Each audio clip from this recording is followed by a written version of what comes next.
Hey everybody, welcome to week 3. Okay, week 2 was a really good week. We got a lot of interesting things to talk about in discussion, and you started working on those foundational concepts in this class. Things like operating systems. What is an operating system? What does it do on my computer? What have I learned about it?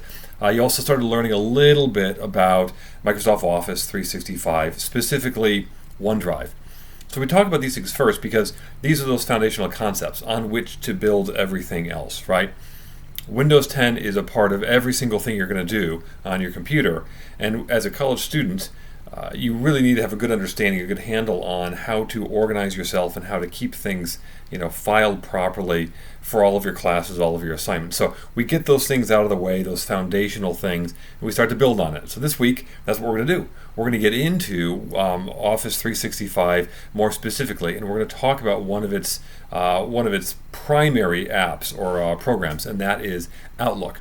So Outlook is Microsoft's email platform, but you're going to find very quickly that it's far more than just an email platform. In fact, sometimes it's called an information management system or something like that, because you're going to do a lot more than just send and receive emails through Outlook. You're going to be able to set up all sorts of meetings, whether they're actual physical meetings or they're virtual meetings using something like Teams. We don't use Skype anymore, we use Microsoft Teams, which, to be honest, works a lot better.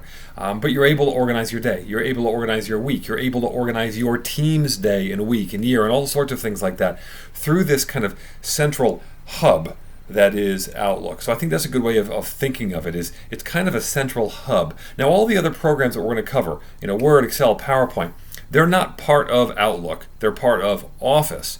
But since Outlook is this kind of hub, you can very easily access Word, Excel, PowerPoint, OneDrive, SharePoint, whatever else you may have in your Office 365 account through Outlook. And you do that by going to what's called the app launcher, which is in the top left corner of your screen. It's usually like a little square made up of little squares. You click on that and you have access to all these different programs. So that's why we start with Outlook, because it's something probably a lot of you are familiar with, but it allows you kind of easy access, easy entrance to a lot of the other things that Microsoft Office provides. You're going to find also that there are some significant differences between Outlook in the cloud, right? So this is Office 365 Outlook, and the Outlook that you can download to your computer. So the one that you download into your computer is going to be a bit more robust. There's going to be more features there. You're going to find that that's going to be the case with Word, Excel, and PowerPoint as well. So it's good that you have a good understanding of both. The one that is cloud-based, right? And the one that you download onto your computer, the desktop version. So a lot of the videos that you're going to see in the lecture are going to kind of give you an understanding of both, or at least that's the goal. So this week we have a couple of assignments with Outlook. One of them is going to require you to actually just send an email to me, and it's going to have in it, as the body of the email, what we often call the check-in assignment. This is your opportunity to really kind of check in with me and let me know how things are going.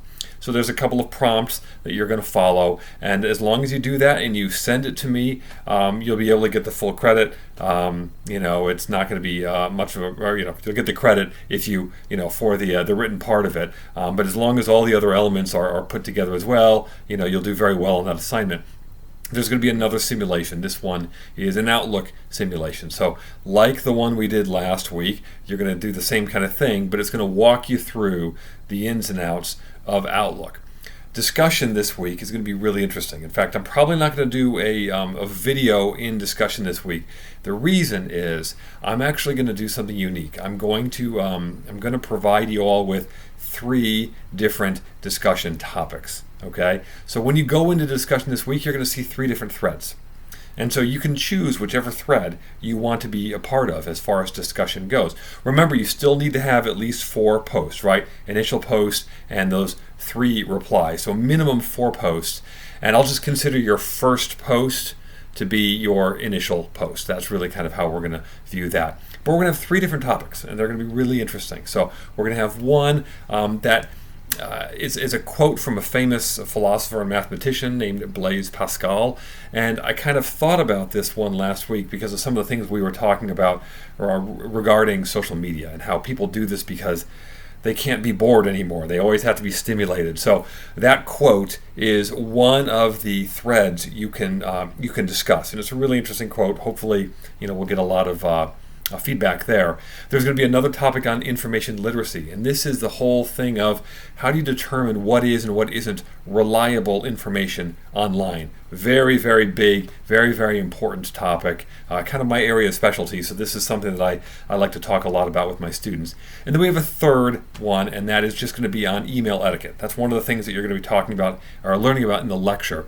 So, in discussion, you can get into any one of those 3 threads. You can get into all 3 if you want. And if you want to toss something in and start your own thread, just to say hello or to, kind of add your 2 cents on all sorts of different kinds of things, feel free to do that, okay? I want you all to feel like you have a little bit of freedom when it comes to the discussion boards in a class like this. I think that's the kind of thing that makes the educational process a little easier and maybe a little more fun along the way too. So let me know what you think about it. I hope you enjoy it, and I hope you enjoy the week in general as well. Thanks.